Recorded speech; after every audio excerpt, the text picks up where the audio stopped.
ఉండి నియోజకవర్గం TDP MLA అభ్యర్థి రఘురామకృష్ణంరాజు తిరుమల శ్రీవారిని దర్శించుకున్నారు.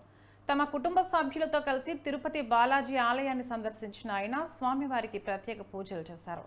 తర్వాత రంగనాయకుల మండపంలో వేద పండితులు వేదాశీర్వచనం అందించారు. ఆలయ అధికారులు పట్టు వస్త్రంతో సత్కరించి తీర్థ ప్రసాదాలు అందజేశారు.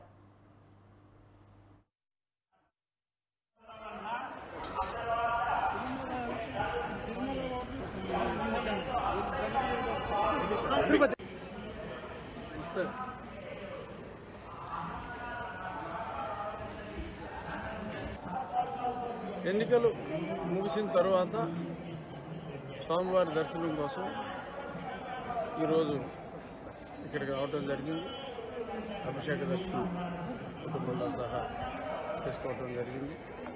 గతంలో కూడా నేను ఇప్పుడు నామినేషన్ వేసిన వెంటనే ఆ తర్వాత ఎలక్షన్ అయిన తర్వాత స్వామివారి భక్తుడిగా ఇప్పుడు నేను వారి దర్శనం చేసుకోవడం నాకు అదొక రెగ్యులర్ చర్య.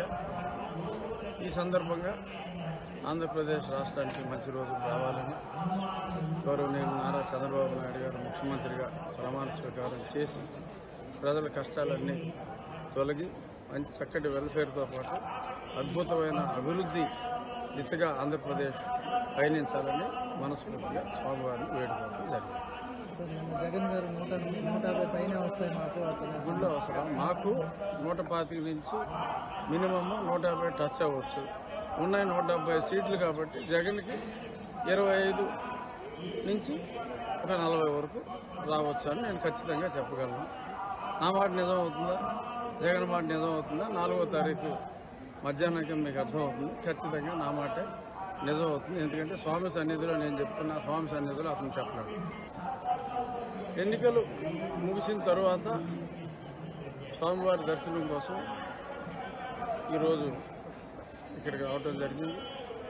అభిషేక దర్శనం కుటుంబంలో సహా చేసుకోవడం జరిగింది.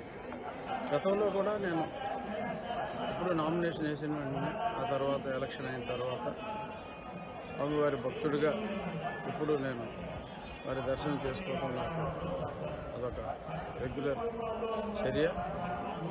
ఈ సందర్భంగా ఆంధ్రప్రదేశ్ రాష్ట్రానికి మంచి రోజులు రావాలని